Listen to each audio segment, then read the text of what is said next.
El Parque Nacional de Yosemite está situado en la parte occidental de Sierra Nevada, en el centro de California.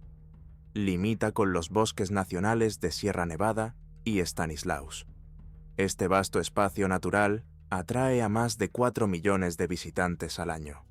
El parque abarca unos 1.200 kilómetros cuadrados y es famoso por sus espectaculares cascadas. Sin embargo, recientemente se ha dado a conocer por otro motivo más inquietante: numerosas desapariciones que muchos consideran insólitas debido a diversas circunstancias. Hoy conocerá algunas de las desapariciones más misteriosas del Parque Nacional de Yosemite.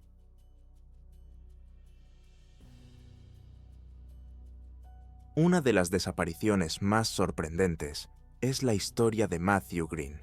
Se trata de un hombre que desapareció misteriosamente sin dejar ningún rastro ni pista de lo que le ocurrió. En el momento de su desaparición, Matthew tenía 39 años y se le consideraba un hombre muy erudito. Trabajaba como profesor de matemáticas en un instituto y también era un experimentado alpinista y disfrutaba de este deporte en su tiempo libre. A mediados de julio de 2013, Matthew llevaba su coche a un taller mecánico de la zona de Mammoth Lakes. Esta pequeña ciudad de esquí está situada en la parte oriental de Sierra Nevada, California, no lejos del Parque Nacional de Yosemite.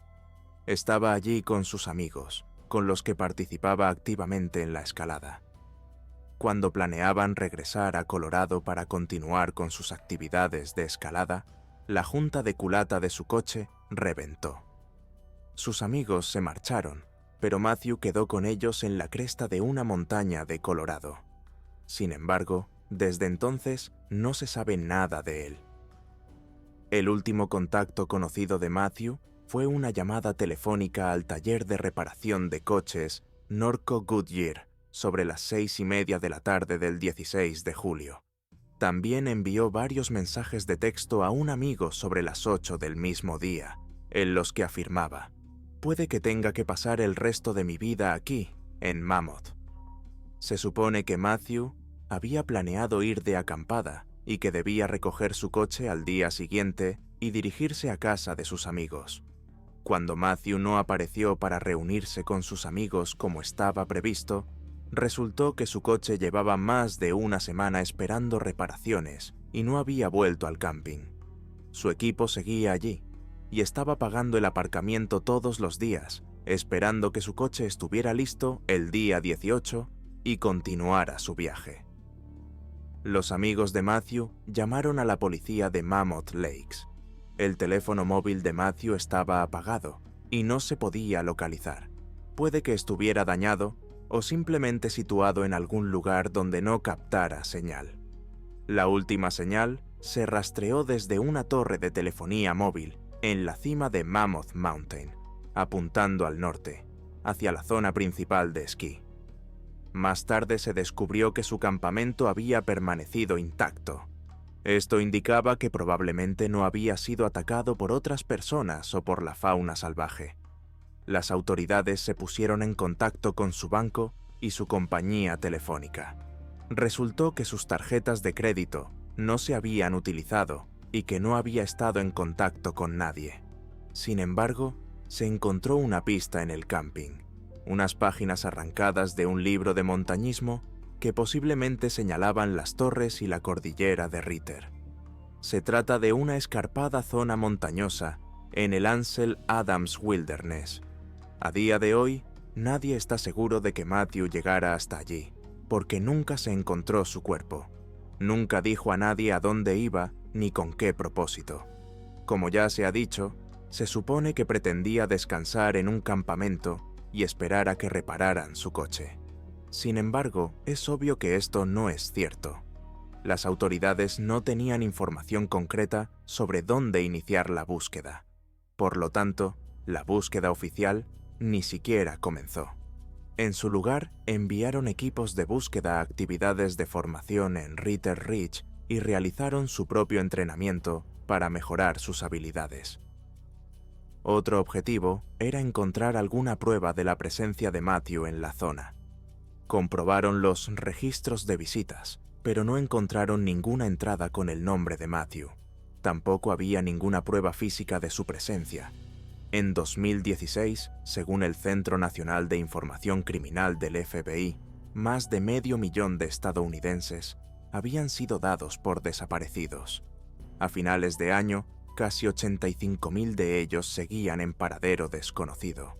El caso de Matthew Green es uno de los numerosos ejemplos de personas desaparecidas en Mammoth Lakes. La mayoría de la gente supone que Matthew fue víctima de un accidente mientras escalaba o del ataque de un animal salvaje. Sin embargo, todos sus amigos están convencidos de que era experimentado, hábil y cuidadoso en la montaña. Quizás Matthew simplemente no consideró necesario informar a nadie de sus planes, considerándose suficientemente experimentado y profesional. La familia y los amigos de Matthew recuerdan su excelente forma física y cómo su amor por la naturaleza se ha convertido en una auténtica pasión con el paso de los años. De niño, Matthew se hizo Boy Scout y pasaba mucho tiempo con su padre explorando la naturaleza. Con el tiempo, esta afición se convirtió en un estilo de vida activo. Matthew iba a menudo de excursión y a escalar con sus amigos. No tenía ninguna reputación negativa y era respetado por todos los que le conocían. Más de 2 semanas después de su última conversación con sus padres, el detective Hombeck se puso en contacto con Verizon para solicitar información urgente.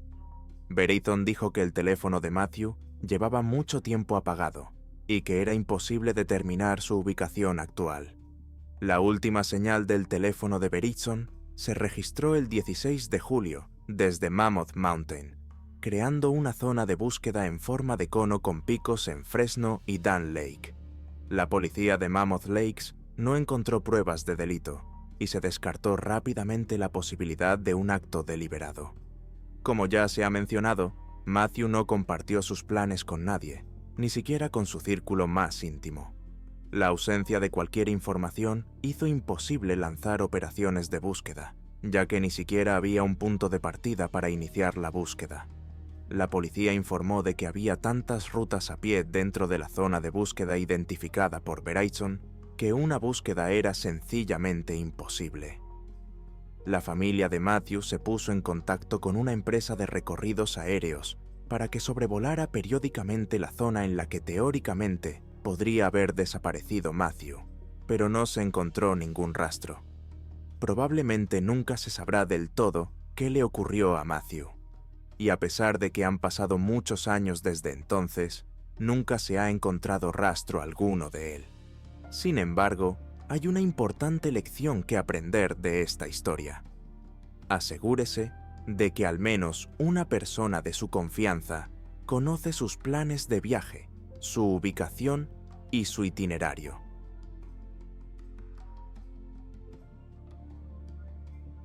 A principios de octubre de 1968, Evelyn Roseman, una mujer de origen polaco que emigró a Estados Unidos en el 56, planeó un viaje al Parque Nacional de Yosemite.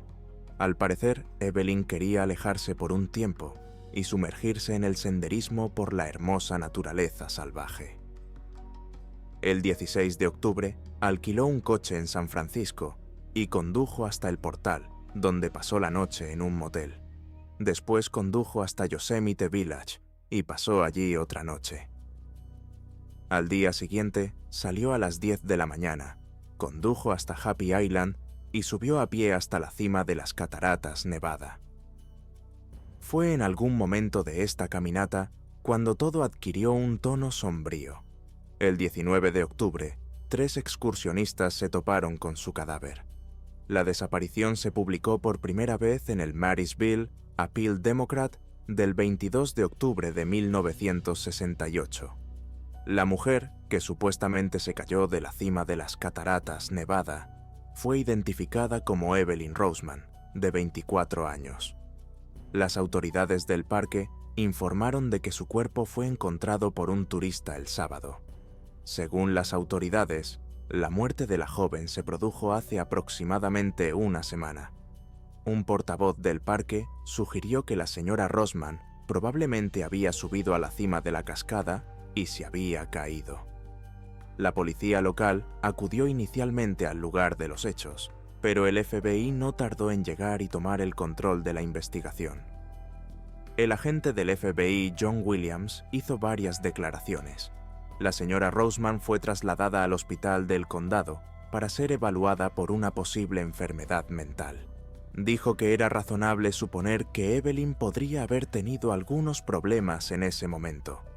Obviamente, las autoridades no revelaron cuáles eran esos problemas, pero es razonable suponer que puede no haber estado en su forma habitual en ese momento. Fue esta conclusión la que probablemente llevó inicialmente al FBI a creer que podría haber sido un acto deliberado de Evelyn. Sin embargo, John no compartía plenamente esta teoría. Los investigadores descubrieron más tarde varias incoherencias. El ayudante del sheriff Paul Page explicó que el cuerpo fue encontrado al pie de la cascada, pero no en el lugar donde cabría esperar. Según los investigadores, no saltó por su propio pie, sino que alguien o algo la empujó por el acantilado. Además, la encontraron parcialmente desnuda. También se estableció que en octubre, el nivel del agua en el arroyo es muy bajo, y su cuerpo no pudo haber sido arrastrado por el agua. Llevaba unos pantalones de pana muy rotos, bajados por los tobillos, y un jersey sobre la cabeza. Otro jersey de Evelyn yacía en una roca a sus pies, y su bolso se encontró en el puente sobre el Salto Nevada. La autopsia reveló que la causa de la muerte fue un traumatismo cráneoencefálico grave, provocado por la caída. Se encontraron fragmentos de su cerebro en una roca a 15 metros de su cuerpo. Un patólogo determinó que había sido agredida sexualmente antes o después de su muerte, como demuestran las lesiones en sus genitales. Desgraciadamente, como fue hace tanto tiempo, hay muy poca información sobre el caso de Evelyn. ¿Cómo acabó tan lejos del pie del acantilado? ¿Estaba huyendo de alguien en lo alto de las cataratas? Se cayó, y luego su cuerpo fue arrastrado hasta otro punto al pie de las cataratas. Es probable que fuera obra de criminales, dados los hallazgos del patólogo que mostraron signos de agresión sexual, y es lamentable que el Servicio de Parques Nacionales no revelara la muerte de Evelyn. Sin embargo, no es sorprendente, dados los inquietantes detalles, y probablemente les preocupaba que los visitantes del parque no se asustaran por la publicidad sobre un posible asesino en serie en la zona.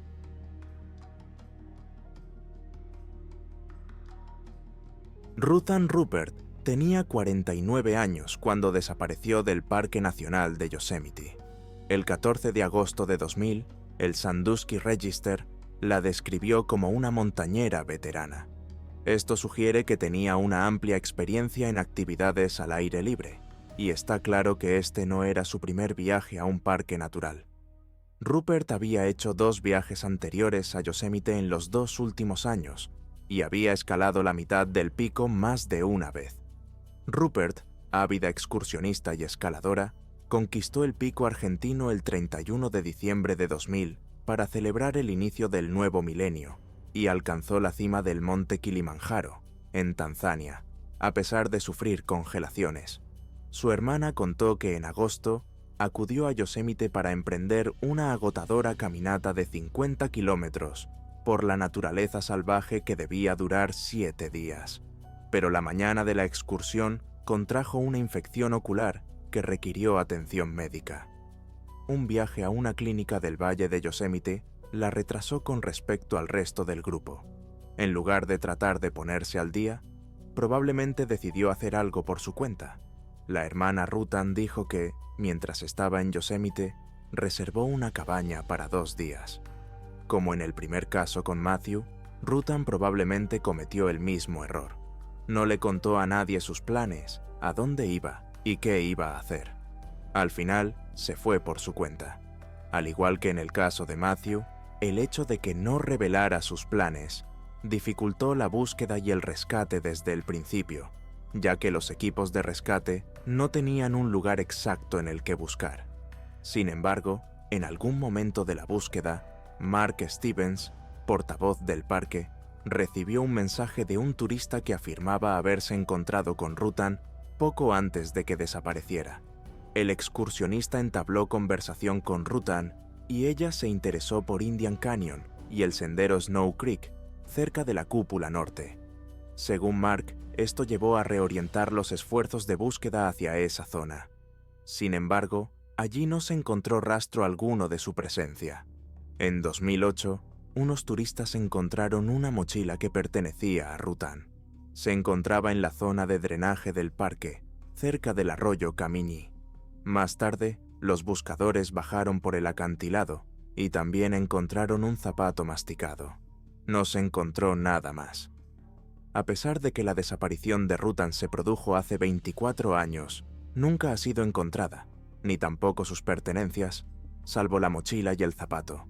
En este caso, resulta difícil imaginar qué pudo ocurrirle a la mujer. Al principio, los investigadores estaban seguros de que si se hubiera producido un accidente en el camino, la habrían encontrado. Sin embargo, desapareció en circunstancias misteriosas y nunca se encontraron sus restos. Eso es todo por ahora. Escribe tu opinión en los comentarios de abajo. Danos un pulgar arriba si te ha gustado. Y nos vemos en los próximos vídeos.